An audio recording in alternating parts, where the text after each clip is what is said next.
ओम नमः शिवाय। आप सभी भक्तों को हरितालिका तीज की बहुत बहुत शुभकामनाएं। भाद्रपद मास के शुक्ल पक्ष में आने वाली तीज को हरितालिका तीज के रूप में मनाया जाता है। इस दिन माता पार्वती और भगवान शिव शंकर का पूजन किया जाता है। इस दिन सुहागिन महिलाएं अपने पति की लंबी उम्र के लिए निर्जल व्रत करती हैं और कुंवारी लड़कियां अच्छा घर वर पाने के लिए इस दिन माता पार्वती के साथ भगवान शिव की पूजा करती हैं। आज मैं आपको बताती हूँ हरितालिका तीज के व्रत की आसान पूजा किस प्रकार करते हैं। प्रिय भक्तों, अगर आप हरितालिका तीज की संपूर्ण जानकारी चाहते हैं तो वीडियो को बीच में स्किप बिल्कुल भी मत करना, लास्ट तक वीडियो को देखना। अब मैं आपको बताती हूँ।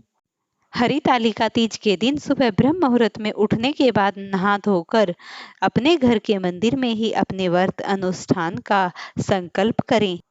उसके बाद शाम के समय में आप एक चौकी बिछाएं, चौकी के ऊपर लाल रंग का कोई कपड़ा बिछाएं और फिर उसके बाद जो भी आपके घर में प्रतिमा है भगवान शिव शंकर की, गणेश जी की, उन्हें स्थापित कर दें और इस प्रकार से हमें पुष्पों को अर्पित करते हुए उस चौकी के ऊपर शिव परिवार को विराजित करना है। और अगर आप कर सकते हैं तो इस दिन विशेष है बालू का शिवलिंग बनाना, क्योंकि इसी दिन माता पार्वती ने बालू का शिवलिंग बनाने के बाद उसकी पूजा की थी। भले ही ज्यादा सुंदर मूर्तियां ना बने, लेकिन जैसी भी मूर्तियां आपसे बन जाएं वैसी ही मूर्तियों को बना लें। अब एक थाली में तीनों मूर्तियों को विराजमान कीजिए और उनके पास फूलों को, पुष्पों को बिछा दीजिए। उसके बाद एक जल से भरा हुआ कलश रख ले। कलश को जब भी आप रखें उसके नीचे एक मुट्ठी भर चावल को रख लें और साथ ही थोड़े से फूल रखें। धूप दीप के लिए सुपारी, लौंग, इलायची। उसके बाद इन सभी चीजों को एक साथ मिलाने के बाद फिर हम इसमें 5 या 7 आम के पत्ते डाल देंगे। अगर आपको आम के पत्ते ना मिले तो आप इसमें अशोक के पत्ते भी डाल सकते हैं।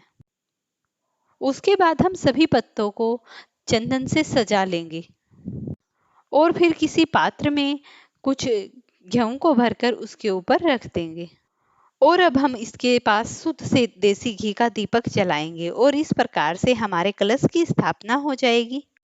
इस प्रकार पूजन करते समय माता पार्वती, भगवान भोले शंकर, गणेश जी, इनकी मन ही मन ध्यान मगन होकर इनसे प्रार्थना कीजिए, हे प्रभु, अगर मेरी पूजा में कुछ त्रुटि रह गई हो तो मुझे क्षमा कीजिए।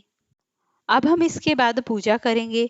पूजा करने के लिए हम एक कलश में जो हमने जल लिया है उसमें एक पुष्प डालेंगे और उसे अपने हाथ में लेंगे।